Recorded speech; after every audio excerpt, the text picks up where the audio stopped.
नमस्कार साथियों, स्वागत है आपके अपने यूट्यूब चैनल यूजीसी अड्डा 2.0 में। जैसा कि आप लोगों ने पिछले क्लास देखा होगा, बिहार एसएससी का प्रीवियस ईयर सेट 11 था। आज हम लोग 12 करेंगे और इसमें हम लोग ज़्यादा क्वेश्चन आज करेंगे। 80 क्वेश्चन इसमें है, तो आपका लगभग क्लियर ही हो जाएगा जीके जीएस। आप लोग सिक्योर लगे रहें। आपका ये वीडियो जो है इसे 8 से 8:30 के बीच में आपको आपके पास चला जाएगा। नोटिफिकेशन अपलोडिंग टाइम है, चला जाएगा उस टाइम। और अभी तक मेरे चैनल को सब्सक्राइब नहीं किए तो चैनल को सब्सक्राइब कर लीजिए। इससे होगा क्या कि हर वीडियो का नोटिफिकेशन जाएगा। नोटिफिकेशन जाने के लिए आप लोग बेल आइकन बटन को दबा लीजिए और अच्छा लगेगा तो एक लाइक जरूर कीजिए। आप लोग लाइक करते नहीं है, भाग जाते हैं क्लास छोड़कर। तो चलिए हम लोग क्लास को स्टार्ट करते हैं और इसका पीडीएफ पाने के लिए भी हम लास्ट में बताएंगे कि किस तरह से आप लोग इसका पीडीएफ ले सकते हैं। तो चलिए हम लोग अपने क्लास को स्टार्ट करते हैं। देख सकते हैं हम लोग कर रहे हैं खान सर के बुक से। आज का प्रैक्टिस सेट हम लोगों का 12 होगा। इसके पहले भी और हम लोग क्लास कर रहे हैं, इसमें प्रैक्टिस सेट 8 लिखा होगा, उससे कोई दिक्कत नहीं है। तो मेरा पहला नंबर क्वेश्चन आपके सामने होगा स्क्रीन पर। निम्नलिखित में से कौन सा सिंधु घाटी सभ्यता का एक प्राचीन शहर है? तो सबसे अच्छा क्वेश्चन है, तो इसका सही जवाब हो जाएगा लोथल। निम्नलिखित में से कौन सा सिंधु घाटी सभ्यता का एक प्राचीन शहर है? लोथल है। ऑप्शन नंबर डी सही होगा। नेक्स्ट सवाल है, बुद्ध ने अपना पहला धर्मोपदेश कहाँ दिया था? बुद्ध ने अपना पहला धर्मोपदेश कहाँ दिया था? वो दिया था सारनाथ में दिया था। कहाँ में दिया था? सारनाथ में दिया था। नेक्स्ट सवाल है, ज्योतिबा फुले ने किस संस्था की स्थापना की? ज्योतिबा फुले ने किस संस्था की स्थापना की? वो की सत्यशोधक समाज की। किसका की? सत्यशोधक समाज की स्थापना की। नेक्स्ट सवाल की ओर चलते हैं। तीनों गोलमेज सम्मेलन में भाग लेने वाले भारतीय नेता कौन थे? वो थे भीमराव अम्बेडकर थे। कौन थे? भीमराव अम्बेडकर थे। नेक्स्ट सवाल है, कांग्रेस और मुस्लिम लीग में समझौता कब हुआ? कांग्रेस और मुस्लिम लीग में समझौता 1916 ईस्वी में हुआ। कब हुआ? 1916 ईस्वी में। नेक्स्ट सवाल है, साइमन कमीशन में संसद में कितने ब्रिटिश सदस्य थे? साइमन कमीशन में संसद के कितने ब्रिटिश सदस्य थे? ऑप्शन नंबर डी 7 थे। कितने थे? 7 थे। नेक्स्ट है, 1930 में बिहार में किसान आंदोलन का नेतृत्व किसने किया था? तो 1930 में बिहार में किसान आंदोलन का नेतृत्व स्वामी सहजानंद ने किया था। किसने किया था? स्वामी सहजानंद ने किया था। नेक्स्ट सवाल है, लोकतंत्र जनता का जनता द्वारा तथा जनता के लिए शासन है, यह कथन किसका है? लोकतंत्र जनता का जनता द्वारा तथा जनता के लिए शासन है, यह कथन किसका है? तो सही जवाब हो जाएगा option number B, Abraham Lincoln का। अब्राहम लिंकन का है। नेक्स्ट सवाल है, भारत में संविधान दिवस कब मनाया जाता है? भारत में संविधान दिवस कब मनाया जाता है? 26 नवंबर 1949 को मनाया जाता है। 26 नवंबर 1949 को संविधान दिवस के रूप में मनाते हैं।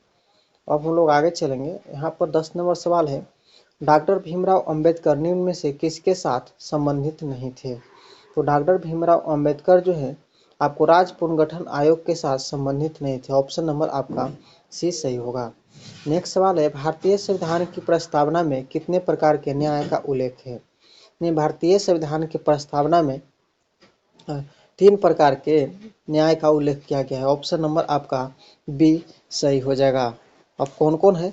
तो सामाजिक, आर्थिक और राजनीतिक। कानूनी अधिसत्ता की संकल्पना पहली बार किसने प्रस्तुत की थी? तो ऑप्शन नंबर ए सही हो जाएगा, हॉब्स ने प्रस्तुत की थी। ऑप्शन नंबर ए सही हो जाएगा, हॉब्स ने प्रस्तुत की थी। नेक्स्ट सवाल है, राज्य के राज्यपाल को अध्यादेश जारी करने की शक्ति प्रयुक्त की जा सकती है? राज्य के राज्यपाल को अध्यादेश जारी करने की शक्ति प्रयोग की जा सकती है। ऑप्शन नंबर आपका इसमें राज्य सूची पर नहीं होगा, इसमें हो जाएगा आपका राज्य एवं समवर्ती सूची दोनों पर। ऑप्शन नंबर आपका हो जाएगा सी।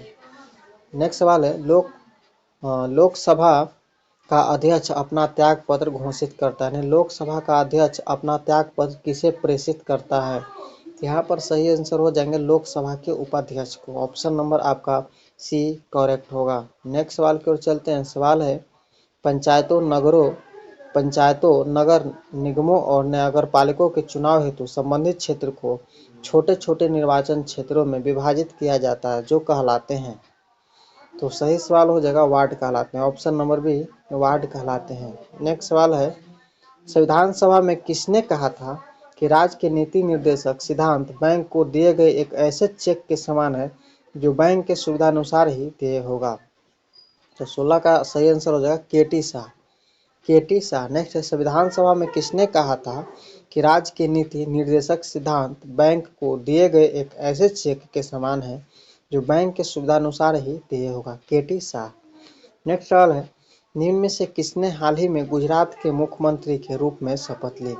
निम्न में से किसने हाल ही में गुजरात के मुख्यमंत्री के रूप में शपथ ली? तो विजय रूपाणी ने शपथ ली। ऑप्शन नंबर आपका बी सही हो जाएगा। नेक्स्ट सवाल की ओर हम लोग चलते हैं। सवाल है, निम्न में से किस ग्रह को एक भी प्राकृतिक उपग्रह नहीं है? तो निम्न में से किस ग्रह को एक भी प्राकृतिक उपग्रह नहीं है?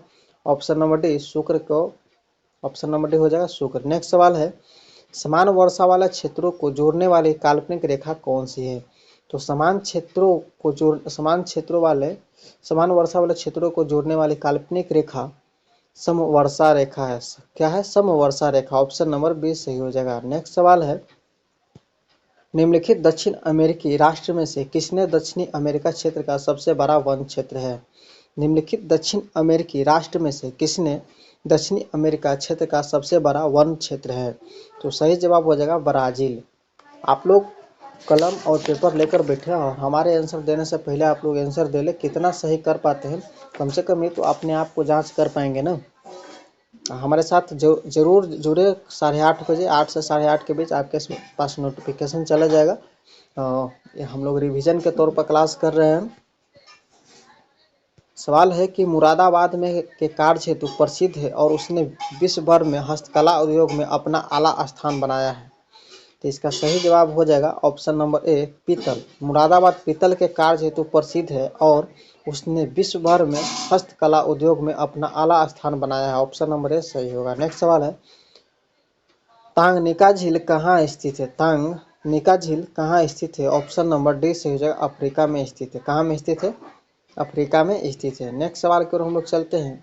बांग्लादेश भारत के अलावा किस देश के साथ अपनी सीमा को साझा करता है? बांग्लादेश भारत के अलावा किस देश के साथ अपनी सीमा को साझा करता है? ऑप्शन नंबर आपका बी सही हो जाएगा, म्यांमार। क्या सही हो जाएगा? म्यांमार। नेक्स्ट सवाल की ओर हम लोग चलते हैं। सवाल है, निवेश जानकारी और क्रेडिट रेटिंग एजेंसी ICRA का मुख्यालय कहाँ में है? निवेश जानकारी और क्रेडिट रेटिंग एजेंसी ICRA का मुख्यालय कहाँ में है? तो सही जवाब होगा ऑप्शन नंबर सी, गुरुग्राम में है। नेक्स्ट सवाल की ओर हम लोग चलेंगे। 8 डिग्री उत्तरी तथा 37 डिग्री उत्तरी अक्षांश के बीच निम्न में से कौन सा देश स्थित है? तो 8 डिग्री उत्तरी तथा 37 डिग्री उत्तरी अक्षांश के बीच आपका भारत देश स्थित है। कौन सा देश स्थित है? भारत देश स्थित है। ऑप्शन नंबर ए सही होगा। नेक्स्ट सवाल है, महाराष्ट्र में पश्चिमी घाट किस नाम से जाना जाता है? तो महाराष्ट्र में पश्चिमी घाट आपको सह्याद्री के नाम से जाना जाता है। किसके नाम से जाना जाता है? सह्याद्री के नाम से जाना जाता है। नेक्स्ट सवाल है, निम्नलिखित में से कौन सी नदी डेल्टा नहीं बनाती है? निम्नलिखित में से कौन सी नदी डेल्टा नहीं बनाती है? ऑप्शन नंबर बी हो जाएगा, गंगा नहीं बनाती है। ये ऑप्शन चेंज हो गया दोस्त। निम्नलिखित में से कौन सी नदी डेल्टा नहीं बनाती है? तो ये ऑप्शन हो जाएगा इसका, ये पश्चिमी घाट का सांकेतिक नाम सह्याद्री पर्वत है।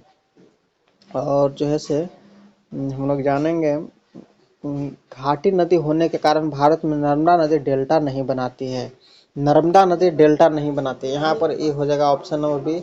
ये ए है, ये बी है, ये सी है, ये में गलत था तो ये ऑप्शन सी हो जाएगा, नर्मदा। नेक्स्ट सवाल है, नदी जो दक्षिणी गंगा कहलाती है वह क्या है? नदी जो दक्षिणी गंगा कहलाती है वह क्या है? वो गोदावरी है। ऑप्शन नंबर बी सही हो जाएगा। नेक्स्ट सवाल है, मयूरभंज खनिज क्षेत्र स्थित है। मयूरभंज खनिज क्षेत्र स्थित है कहाँ में? उड़ीसा में स्थित है। दोस्तों आप लोग वीडियो को जरूर लाइक कीजिएगा जाते जाते, और अच्छा लगेगा तो दोस्तों के पास शेयर जरूर कीजिएगा, क्योंकि हमें आपके एक लाइक से मोटिवेशन मिलता है और मोटिवेशन इस क्लास को रेगुलेटिव मेंटेन करता है। तो चलिए हम लोग फटाफट, हाँ, इसका PDF पाने के लिए हम डिस्क्रिप्शन बॉक्स में लिंक दे दिए हैं टेलीग्राम का, वहाँ से आप लोग सब्सक्राइब करके इसका PDF पा सकते हैं। और यहाँ पर हम लोग द प्लेटफार्म के वॉल्यूम 1 से हम लोग बिहार SSC का भी प्रैक्टिस किए हैं। 50 क्वेश्चन का सीरीज होगा, वहाँ भी प्लेलिस्ट दिया हुआ है, वहाँ से भी आप लोग देख सकते हैं। स्टैटिक GK का भी प्लेलिस्ट दिया हुआ है, वहाँ से भी आप लोग अच्छे नॉलेज प्राप्त कर सकते हैं। तो सवाल है, तूर दाल को अन्य किस नाम से जाना जाता है? नेक्स्ट है, तूर दाल को अन्य किस नाम से जाना जाता है? अरहर के नाम से जाना जाता है। ऑप्शन नंबर ए सही हो जाएगा। आगे चलते हैं साथियों कि तटीय मैदानों और उत्तर भारत के मैदान में उत्कृष्ट मृदा है। तटीय मैदानों और उत्तर भारत के मैदान में उत्कृष्ट मृदा क्या है? जलोढ़ है। क्या है? जलोढ़ है। नेक्स्ट है खाली जगह डेटा बुक भारत में जानवरों, वनस्पतियों और कवकों की दुर्लभ और लुप्त प्रजातियों के दस्तावेजीकरण के लिए स्थापित एक राजकीय दस्तावेज है। ऑप्शन नंबर सी सही हो जाएगा। रेड है। नेक्स्ट सवाल की ओर हम लोग चलते हैं। बाजार मांग वक्र होता है। ऑप्शन नंबर बी व्यक्तिगत उपभोक्ताओं की मांग वक्र का क्षैतिज योग होता है। व्यक्तिगत उपभोक्ताओं के मांग वक्र का क्षैतिज योग होता है। नेक्स्ट सवाल की ओर हम लोग चलेंगे। प्रधानमंत्री पीएम मोदी ने शपथ ग्रहण करने के बाद सर्वप्रथम किस विदेशी देश का दौरा किया था? प्रधानमंत्री पीएम मोदी ने शपथ ग्रहण करने के बाद सर्वप्रथम किस विदेशी देश का दौरा किया था? तो ऑप्शन नंबर सी सही हो जाएगा। नेपाल का दौरा किया था। किसका किया था? नेपाल का। नेक्स्ट सवाल है विश्व जनसंख्या दिवस कब मनाया जाता है? विश्व जनसंख्या दिवस 11 जुलाई को मनाया जाता है। कब मनाया जाता है? 11 जुलाई को मनाया जाता है। नेक्स्ट सवाल है लोकप्रिय लोकनृत्य गरबा किस भारतीय राज्य से संबंधित है? लोकप्रिय लोकनृत्य गरबा किस भारतीय राज्य से संबंधित है? तो सही ऑप्शन हो जाएगा ऑप्शन नंबर बी गुजरात से संबंधित है। कहाँ से है? गुजरात से संबंधित। और इसमें हम लोग जानेंगे कि गरबा गुजरात से संबंधित है और डांडिया भी गुजरात से संबंधित है। और हरियाणा का अगर पूछा जाए तो हरियाणा में लोक नृत्य आपको हो जाते हैं घूमर, लूर और फाग। महाराष्ट्र में लावनी ज़्यादा होता प्रसिद्ध होता। लावनी पूछा जाए तो महाराष्ट्र कहेंगे और गणगौर और घूमर पूछा जाए तो राजस्थान कहेंगे। चलिए यहाँ से हम लोग याद कर लिए। नेक्स्ट सवाल है मधुमक्खी पालन का वैज्ञानिक नाम क्या है? मधुमक्खी पालन का वैज्ञानिक नाम एपीकल्चर है। ऑप्शन नंबर आपका सी सही हो जाएगा। नेक्स्ट सवाल है कोशिका की खोज कब की गई? कोशिका की खोज किसने की? तो रॉबर्ट हुक ने की। कब की? तो 1665 ईस्वी में की। कब की है? 1665 ईस्वी में रॉबर्ट हुक के द्वारा कोशिका की खोज किया गया। नेक्स्ट सवाल है पाश्चुरीकरण है एक क्या? पाश्चुरीकरण जो है वो निम्न और उच्च ताप पर उपचार है। निम्न और उच्च ताप पर उपचार है। नेक्स्ट सवाल की ओर हम लोग चलेंगे दोस्त। सवाल आपके सामने है श्वसन तंत्र का पहला अंग कौन सा है? श्वसन तंत्र का पहला अंग नाक है। क्या है? नाक है। नेक्स्ट है महाधमनी के शीर्ष पर शुरू होती है। महाधमनी के शीर्ष पर क्या शुरू होती है? तो बायां नीले शुरू होती है। ऑप्शन नंबर 20 सही हो जाएगा। बायां नीले शुरू होती है। नेक्स्ट है भ्रूण को जन्म देना क्या कहलाता है? तो भ्रूण को जन्म देना प्रसव कहलाता है। क्या कहलाता है? प्रसव कहलाता है। नेक्स्ट सवाल है नेचुरल सिलेक्शन का सिद्धांत किसने प्रतिपादित किया था? नेचुरल सिलेक्शन का सिद्धांत डार्विन ने प्रतिपादित किया था। किसने किया था? डार्विन ने प्रतिपादित किया था। नेक्स्ट सवाल है एड्स एक जनित रोग है। एड्स एक क्या है? विषाणु जनित रोग। एड्स एक क्या है? एड्स एक विषाणु जनित रोग है। नेक्स्ट सवाल की ओर चलेंगे। निम्नलिखित विकल्पों में से पुनरुत्पादक बीज उत्पादन पौधे के नाम चुनें। निम्नलिखित विकल्पों में से पुनरुत्पादक बीज उत्पादन पौधे का नाम चुनें। तो सही सवाल हो जाएगा option number B bread mould हो जाएगा। ब्रेड मोल्ड हो जाएगा। नेक्स्ट सवाल की ओर चलेंगे। विटामिन बी की कमी से बीमारी होती है। विटामिन बी की कमी से होने वाली बीमारी क्या है? बेरी बेरी है। क्या है? बेरी बेरी है। नेक्स्ट सवाल की ओर हम लोग चलेंगे। सवाल है गैस एजेंसियों द्वारा सिलेंडरों के ओजोन स्तर को अपघटित करती है।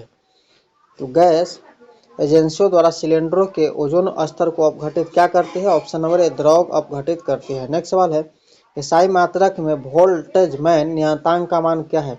एसआई मात्रक में वोल्टेजमैन नियतांक का मान क्या है? Option number D 1.38 × 10⁻³ joule calorie. Option number D सही हो जाएगा। नेक्स्ट सवाल है की ओर हम लोग चलेंगे। तो सवाल है कि जब वेग समय का ग्राफ एक सीधी रेखा समय अक्षांश के समानांतर हो तो जब वेग समय का ग्राफ एक सीधी रेखा समय अक्षांश के समानांतर हो तो ऑप्शन नंबर सी से त्वरण शून्य है। त्वरण शून्य है। नेक्स्ट सवाल है रॉकेट किसके संरक्षण के सिद्धांत पर कार्य करता है? रॉकेट किसके संरक्षण के सिद्धांत पर कार्य करता है? संवेग संरक्षण के सिद्धांत पर कार्य करता है। नेक्स्ट सवाल है गतिज ऊर्जा का एक उदाहरण क्या होगा? गतिज ऊर्जा का उदाहरण ऑप्शन नंबर डी उपरोक्त सभी में होगा। क्या होगा? चलती हुई कार में, वैद्युत क्षेत्र में एक चार्ज कण में, खिंचाव मुक्त रबर बैंड में। खिंचाव मुक्त रबर बैंड में। नेक्स्ट सवाल है ध्वनि की तीव्रता निर्धारित होती है, ध्वनि की तीव्रता निर्धारित होती है आयाम से, ध्वनि की तीव्रता निर्धारित होती है आयाम से। नेक्स्ट है, चंद्रमा की सतह पर एक वस्तु का वजन होता है, चंद्रमा की सतह पर वस्तु का वजन होता है ऑप्शन नंबर डी पृथ्वी के सतह पर वजन का छठा भाग, पृथ्वी की सतह पर वजन का छठा भाग। नेक्स्ट सवाल की ओर हम लोग चलेंगे, प्रत्यस्थता मापांक की एसआई इकाई क्या है, प्रत्यस्थता मापांक की एसआई इकाई क्या है, ऑप्शन नंबर सी पास्कल है, क्या है, पास्कल है। नेक्स्ट सवाल है, पानी से बनने वाले बुलबुले में जो चमक होती है वह किस प्रक्रम के कारण होती है, पानी से बनने वाले बुलबुले में जो चमक होती है वह किस प्रक्रम के कारण होती है। तो हम लोग आगे हाँ इसका आंसर सही जानेंगे, प्रकाश के प्रकीर्णन के कारण होती है, ऑप्शन नंबर सी सही हो जाएगा। नेक्स्ट सवाल है, ओडोमीटर जिस प्रकार से मील दूरी से संबंधित है उसी प्रकार से कंपास से संबंधित है। तो ओडोमीटर जिस प्रकार से मील दूरी से संबंधित है उसी प्रकार से कंपास संबंधित है आपका किस दिशा से संबंधित है, ऑप्शन नंबर डी सही होगा।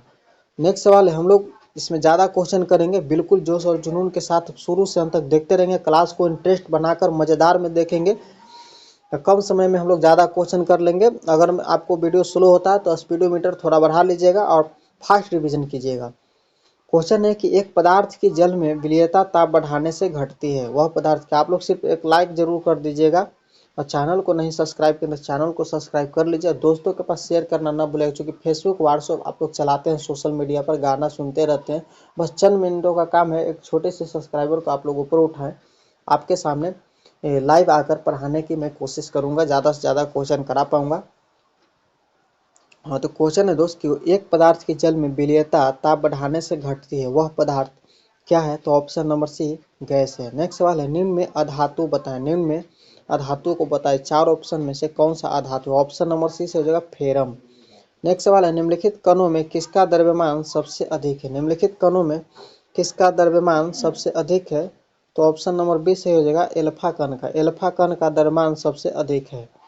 नेक्स्ट सवाल है, बीएमजी तथा एआई में निम्न में से किसका द्वितीय आयनन विभव अधिक होता है, बीएमजी तथा एआई में निम्न में से किसका द्वितीय आयनन विभव अधिक होता है। तो ऑप्शन नंबर आपका ए सही हो जाएगा, बी से हो जाता है आपका क्या, आपका हो जाता है बेरिलियम,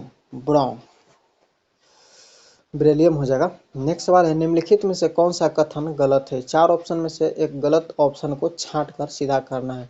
होगा यहाँ पर अम्लीय होता है यह कथन गलत है, अम्लीय होता है यह कथन गलत है, आपका सही जवाब हो जाएगा ऑप्शन नंबर ए, यानी पित्त रस अम्लीय होता है, पित्त रस अम्लीय होता है,